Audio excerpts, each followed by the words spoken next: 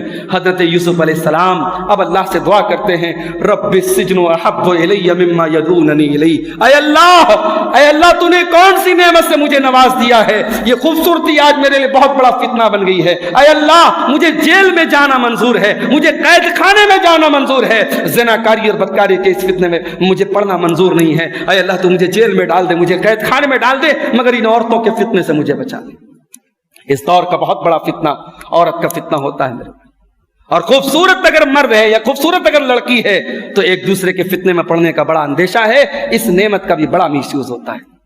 اور آگے بڑھیے, ایک اور بہت بڑی نعمت ہے جس سے اللہ نے ہمیں اور آپ کو نوازا ہے, مال کی نعمت. مال کی نعمت بھی بہت بڑی نعمت ہے. اور میں یہاں یہ غلط فہمی بھی دور کر دوں کہ مال اسلام کے اندر کوئی خراب چیز نہیں ہے, مال کمانا کوئی عیب کی بات نہیں ہے. صحابہ کرام میں کروڑ پتی صحابہ بھی تھے, اسلام مال کمانے کی تعلیم دیتا ہے. پیارے نبی نے تجارت کی ہے, صحابہ نے تجارت کی ہے.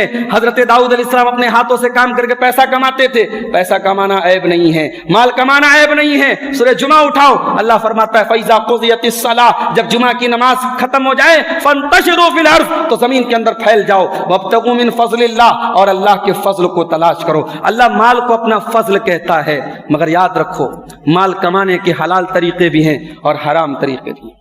آج ہماری نوجوان نسل کے ساتھ مسئلہ یہ ہے, یہ محنت نہیں کرنا چاہتی, یہ بزنس میں دماغ لگانا نہیں چاہتی, یہ چاہتی ہے کہ موبائل پر کرکٹ کا کوئی گیم کھیل کے کروڑوں کما لے, یہ کسی ایپ کے ذریعے کروڑوں کما لے, یہ بیٹھے بٹھائے راتوں رات امیر بن جائے. آپ کے اپنے علاقے میں آپ دیکھتے ہوں گے کہ جو پراپر چینل سے پیسہ جن لوگوں نے کمایا ہے, جنہوں نے زمین سے اٹھ کر کے کام کیا ہے, کل محنت مزدوری کرتے تھے, آج ایک اچھے بزنس مین ہیں, کروڑوں کی جائیداد کے مالک ہیں, کیا انہوں نے پیسہ نہیں کمایا ہے؟ میرے بھائیوں, پیسہ کمانے کے بے شمار حلال طریقے ہیں. کوئی بھی کام, کوئی بھی حلال تجارت وہ چھوٹی نہیں ہے, آپ کر سکتے ہیں. ہمارے جامعہ سلفیہ میں ہمارے ایک جونیئر ساتھی تھے, احمد آباد سورت کے رہنے والے, سورت کے, گجرات کے شہر سورت کے رہنے والے. ایک مرتبہ سورت میں گیا, بڑے زمانے کے بعد ان سے ملاقات ہوئی. میں نے پوچھا کہ کیا بھائی, کیا آج کل کام کیا کر رہے ہو؟ تو میرے دل میں یہ تھا کہ بھئی یہ مولانا صاحب ہے, مدرسے سے پڑھے ہوئے ہیں, تو ہو سکتا ہے کسی مسجد میں امامت کرا رہے ہو, کسی مدرسے میں پڑھا رہے ہو. تو بولنے لگے کہ ہمارے والد کی سموسے کی دکان ہے, ہمارے والد کی سموسے کی دکان ہے, اب میں اس دکان کو سنبھال رہا ہوں. اور اس میں انہوں نے کوئی, اس کو بتانے میں بھی کوئی عیب نہیں سمجھا, اور اپنی دکان پہ لے کے گئے اور کہا کہ بڑی عزت سے بھئی ہم اپنی زندگی گزار رہے ہیں. تو حلال طریقے سے پیسہ کمانے کے ہزاروں راستے ہیں, مگر آج ہمارا نوجوان حرام راستے اپنا رہا ہے, ایسے طریقے اپنا رہا ہے جو غلط اور ناجائز ہیں. اور جب وہ راستے اپنا لیتا ہے تب اس کے بعد مولوی سے پوچھتا ہے, مولوی صاحب فلانا کاروبار کرنا کیسا ہے. وہ مولوی سے فتویٰ نہیں پوچھتا ہے, وہ مولوی سے اپنے کاروبار کے لیے سپورٹ چاہتا ہے. اگر خدا نخواستہ مولوی صاحب نے کہہ دیا نہیں صاحب یہ کام جائز نہیں, تو وہ دوسرے مولوی کو پکڑے گا, وہ 10 علماء سے پوچھے گا. اس کا مقصد فتویٰ پوچھنا نہیں ہے, اس کا مقصد اپنے لیے سپورٹ حاصل کرنا ہے. جب تک اسے اپنے حق میں کوئی رائے نہ مل جائے وہ لوگوں سے پوچھتا رہے گا. طریقہ یہ ہے میرے بھائیوں, اگر کوئی ایسا بزنس کرنے جا رہے ہو, کسی ایسے طریقے سے پیسہ کمانے جا رہے ہو جو نیا طریقہ ہے, جو الگ طریقہ ہے, آپ پہلے اس کا شرعی حکم معلوم کرو, اس کے بارے میں پتہ کرو کہ یہ چیز جائز ہے کہ نہیں, اس کے بعد وہ کام شروع کرو. اس لیے کہ تجارت اور کاروبار بھی اسلام کا ایک حصہ ہے میرے بھائیوں. حضرت عمر فاروق کہا کرتے تھے ہمارے مارکیٹ میں وہی کاروبار کرے, ہمارے بازار میں وہی دکان لگائے جو دین کی سمجھ رکھتا ہے, جو حلال و حرام کی سمجھ رکھتا ہے. اسلام پیسہ کمانے کے لیے اندھا دھند پیسہ کمانے کی تعلیم نہیں دیتا ہے. اللہ کے پیارے نبی فرماتے ہیں یاتی علی الناس زمان, ایک ایسا زمانہ بھی لوگوں پر آئے گا, لا یبال المرء من این اخذ المال, کہ انسان پرواہ نہیں کرے گا مال کہاں سے کما رہا ہے, حلال طریقے سے کما رہا ہے یا حرام طریقے سے کما رہا ہے. اور آگے بڑھیے, ایک بہت بڑی نعمت اور ہے میرے بھائیوں جس سے اللہ نے ہم سب کو نوازا ہے, اور وہ ہے وقت کی نعمت. وقت کی نعمت, انسان کی زندگی میں وقت سے قیمتی کوئی چیز نہیں ہے. زندگی کا ہر گزرا ہوا منٹ اور پل جو گزر گیا وہ واپس نہیں مل سکتا ہے. اس لیے جب رات میں بستر پہ سونے جاؤ تو یہ محاسبہ کرو, یہ حساب کرو کہ ہمارا یہ دن پچھلے دن کے مقابلے میں بہتر تھا کہ نہیں تھا. آج ہماری نوجوان نسل نیا سال مناتی ہے, برتھ ڈے مناتی ہے, اینیورسری مناتی ہے. لوگ سال پورا ہونے پر تالیاں بجاتے ہیں, کیک کاٹتے ہیں, جبکہ ایک انسان اگر کل 35 سال کا تھا 36 سال کا ہو گیا, دنیا کی نظر میں وہ 36 سال کا ہو گیا, مگر حقیقت میں وہ اپنی موت سے ایک قدم اور قریب ہو گیا, اپنی قبر سے ایک قدم اور قریب ہو گیا. اس کی زندگی کی دیوار سے ایک اینٹ اور گر گئی. اب اسے تو اپنے اللہ کو اور زیادہ یاد کرنا چاہیے, اسے اپنے رب سے اور زیادہ قریب ہونا چاہیے. مگر آج وقت کا بڑا مس یوز ہو رہا ہے میرے بھائی. اور جب سے موبائل آیا ہمارے طلبہ بھی بیٹھے ہیں مدرسے کے, مطالعے کی عادت چھوڑ گئی, پڑھنے پڑھانے کی علماء کی عادت چھوڑ گئی. اب بھائی صاحب بڑی بڑی کتابیں ہمارے موبائل پر آتی ہیں PDF کی شکل میں. جو کتابیں کل ہم لوگ خریدنے, میں جامعہ سلفیہ میں پڑھتا تھا, مجھے یاد ہے بہت غربت کا زمانہ تھا گھر میں. ہمارے استاذ نے کہا لغت کی کتاب لانا ہے, مصباح اللغات آتی تھی اس زمانے میں 250-300 روپے کی ملتی. وہ 250-300 روپیہ کلیکٹ کرنے میں بڑا ٹائم لگ گیا, اور وہ کتاب لائے تو بڑی خوشی ہوتی تھی. کوئی ہم لوگ کتاب پڑھتے تھے عربی کی, کوئی مشکل لفظ آتا تھا تو لغت میں تلاش کرتے تھے. اب وہ لغت کا دور ختم, کتابوں کا دور ختم, مطالعے کا دور ختم, لائبریریاں بند ہو گئی, دھول کھا رہی کتابیں. اب تو سب موبائل سے کام ہو رہا ہے. اب موبائل سے کیسے ہو رہا ہے؟ جیسے کھانے پینے کا مسئلہ ہے, جیسے آدمی کو فٹافٹ برگر بنا لیا اور جو ہے پاؤ بھاجی کھا لیا اور رول کھا لیا, موموز کھا لیا, تو جیسے فاسٹ فوڈ کا دور ہے, صرف فاسٹ ریڈنگ کا دور ہے. اب مطالعہ کا ہوتا ہے، اب سرچنگ ہوتی ہے، اب تلاش کیا، اپنے مطلب کی چیز نوٹ کر لیا، بات ختم ہو گئی، اب مطالعہ نہیں ہوتا ہے۔ تو ہمارے علماء اور طلباء بھی آج وقت کے معاملے میں سوشل میڈیا نے آج ان کو برباد کر دیا ہے۔ آج کوئی فیس بک پر لگا ہے تو لگا ہے، انسٹاگرام پہ لگا ہے تو لگا ہے، یوٹیوب کے شارٹ دیکھ رہا ہے۔ میرے بھائیو، یہ وقت بڑی قیمتی چیز ہے۔ اللہ کے پیارے نبی فرماتے ہیں نعمتان مغبون فیہما کثیر من الناس، دو نعمتیں اللہ تعالیٰ نے ایسی دی ہیں، اکثر لوگ ان دو نعمتوں کے بارے میں دھوکے میں پڑے ہوئے ہیں۔ الصحت والفراغ، ایک تندرستی کی نعمت ہے، اور دوسرے فراغت کی، فرصت کی، ٹائم کی نعمت ہے۔ اللہ قرآن میں زمانے کی قسم کھاتا ہے، اللہ ضحیٰ چاشت کے ٹائم کی قسم کھاتا ہے، اللہ عصر کے ٹائم کی قسم کھاتا ہے، اللہ فجر کے ٹائم۔ یہ ٹائم کی قسم کیوں کھاتا ہے اللہ؟ یہ بتانے کے لیے کہ ٹائم بڑی قیمتی چیز ہے۔ اور عربی کی ایک کہاوت ہے الوقت کالسیف ان لم تقطعہ یقطعک، کہ وقت تلوار کی طرح ہوتا ہے، وقت تلوار کی طرح ہوتا ہے، اگر تم نے وقت کو صحیح طریقے سے نہیں کاٹا تو وقت تم کو کاٹ دے گا۔ زندگی میں گزرا ہوا پل کبھی لوٹ کے آنے والا نہیں ہے میرے بھائیوں۔ سلف کہتے ہیں ایک آدمی راستے میں برف بیچ رہا تھا، مارکیٹ میں برف بیچ رہا تھا، صبح سے دوپہر ہو گئی، اس کی تھوڑی سی برف بکی تھی، جب دوپہر ہو گئی اور برف بڑی تیزی سے پگھلنے لگی تو وہ آدمی چلانے لگا اور کہنے لگا کہ اے لوگو، میری کیپٹل کے ختم ہونے کے پہلے، میری پونجی کے ختم ہونے کے پہلے میرا برف خرید لو، اس سے پہلے کہ میرا کیپٹل ختم ہو جائے۔ تو یہ وقت ہمارا کیپٹل ہے میرے بھائیو، اس وقت کا صحیح استعمال کرو، اس وقت کو فضول کاموں میں نہ لگاؤ۔ آج قرآن کی تلاوت کرنے کا ٹائم نہیں ہمارے پاس، دینی کتابوں کے مطالعے کا آج یہ پروگرام ہو رہا ہے، ہمارے جمعیت کے ساتھیوں نے پروگرام رچایا بسایا۔ آج دیکھیے مسجد میں آج کتنے لوگ ہیں، میلے میں آپ چلے جائیں وہاں میرے خیال سے اتنا گدر، اتنی بھیڑ ہوگی کہ پیر رکھنے کی جگہ نہیں ہوگی، اور یہاں دینی مجلسوں میں آج ہمارے لوگ نہیں ہوتے۔ مسجد میں جمعہ کی نماز میں عورتوں کا حال کیا ہے؟ مجھے لوگوں نے بتایا کہ اکثر مسجدوں میں جہاں جمعہ میں عورتوں کا انتظام ہے بہت کم عورتیں آتی ہیں، بہت کم عورتیں آتی ہیں۔ بنارس کے مختلف علاقوں میں نئی نئی مسجدیں بن رہی ہیں، ابھی ہمارے علاقے میں انصار آباد ایک جگہ ہے پٹھانی ٹولہ کے آگے، وہاں بھی ہمارے بھائیوں نے ایک زمین خریدنے کا بیڑا اٹھایا، دعا کیجیے اللہ کامیاب کرے۔ نئے نئے علاقوں میں مسجدیں بن رہی، مسجد تو بن جاتی ہے، اس کو کوئی آباد کرنے والا نہیں ہوتا۔ ہماری نوجوان نسل کے پاس مسجد میں دینے کے لیے ٹائم نہیں ہے۔ آپ سنت پڑھ رہے ہیں، آپ سنت پڑھ رہے ہیں، آپ کے آگے کوئی انسان بیٹھا ہوا ہے۔ اسی گلہ مسجد میں نے اکثر یہ منظر دیکھا، میں ٹوک بھی چکا ہوں، بتا بھی چکا ہوں کہ بھائی نماز میں سترا رکھ کر کے نماز پڑھنے کا حکم دیا گیا ہے، یہ دیوار یہ آپ کے لیے سترا ہے، آپ یہاں کھڑے ہو کے نماز پڑھیے۔ اب میں اکثر دیکھتا ہوں، ظہر کی نماز میں نے پڑھی، باہر نکلا، ایک آدمی دیوار کے قریب میں جگہ موجود ہو، پیچھے بالکل کھڑا ہو کر کے وہاں نماز پڑھتا ہے۔ یہ سترا رکھنا اللہ کے نبی کی بڑی تاکیدی سنت ہے۔ اگر آپ یا تو کوئی چیز سترا کے طور پہ رکھیے، یہ سب سے اچھا طریقہ ہے کہ دیوار کے قریب آپ نماز پڑھیے، دیوار کو سترا بنائیے، یا آپ کے آگے کوئی نمازی ہے تو اس کو آپ سترا بنا لیجئے۔ اب آگے کے نمازی کو آپ نے سترا بنایا اور آپ نماز پڑھنے لگے، اور وہ بیچارہ اتنا بڑا بزنس مین آدمی ہے، اس نے سلام پھیرا، دیکھا یار ابھی تو یہ ایک رکعت اس کی باقی ہے، وہ کھٹ سے اٹھے گا اور چلا جائے گا۔ کتنے تو نمازی کے آگے سے گزر کے چلے جاتے ہیں، انسان ایک منٹ صبر کرنے کو تیار نہیں ہے۔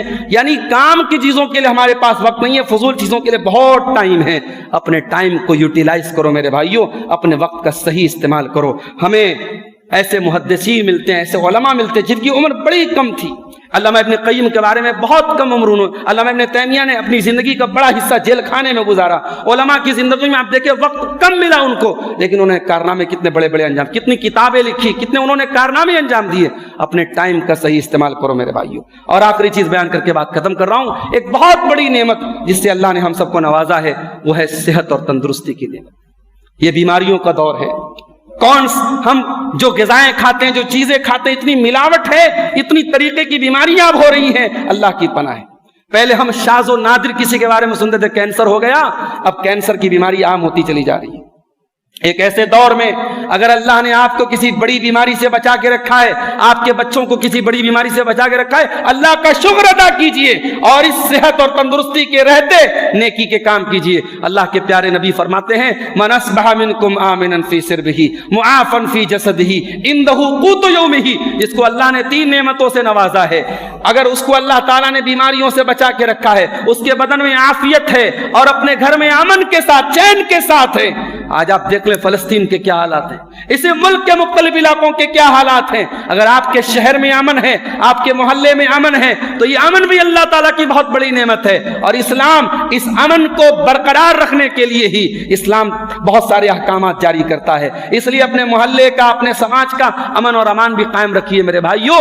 امن بہت بڑی نعمت ہے۔ اللہ کے پیارے نبی فرما رہے ہیں جو انسان اپنے گھر میں امن اور چین کے ساتھ ہے، اس کے بدن میں کوئی بیماری نہیں ہے، اندہ قوت یومہ، اور اس کے پاس ایک دن کا کھانا ہے، کأنما حیزت لہ الدنیا بحذافیرہا۔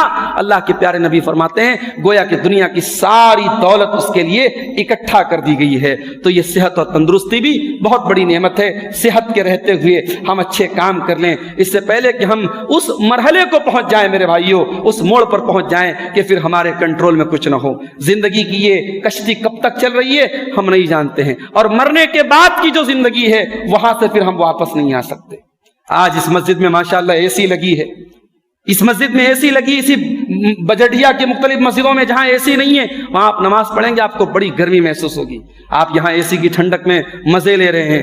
کبھی آپ نے کسی مردے کو دفنانے کے ٹائم کبھی غور کیا کہ اس قبر کی تاریکی میں جہاں سب اسے چھوڑ کے اکیلا جا رہے ہیں، وہاں اسے کون روشنی عطا کرے گا، وہاں اسے کون ٹھنڈک عطا کرے گا؟ وہاں آپ کا ایمان آپ کے لیے روشنی بنے گا، وہاں آپ کے نیک اعمال آپ کے لیے ٹھنڈک کا سبب بنیں گے۔ اللہ تعالیٰ قرآن میں کہتا ہے کہ حتی اذا جاء احدهم الموت قال رب ارجعون، جب میرے بندے کی موت کا ٹائم آتا ہے، جب بندے کی موت آ جاتی ہے تو بندہ کہتا ہے کہ اے اللہ مجھے ایک بار دوبارہ دنیا میں آنے کا موقع دے دے، لعلی اعمل صالحا، تاکہ میں نیک عمل کر لوں، میں دنیا میں آنے کے بعد دوبارہ نیک عمل کر لوں۔ کلا، اللہ فرماتا ہے کہ ایسا ہرگز نہیں ہو سکتا۔ زندگی ایک ہی بار ملتی ہے میرے بھائیوں، اس زندگی میں ہمیں اللہ کو راضی کرنا ہے۔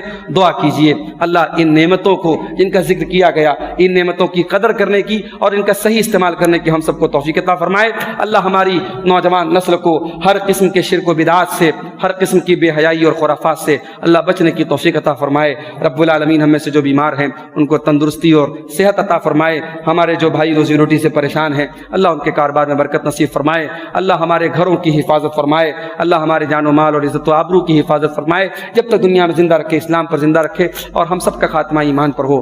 آمین۔ وآخر دعوانا الحمدللہ رب العالمین۔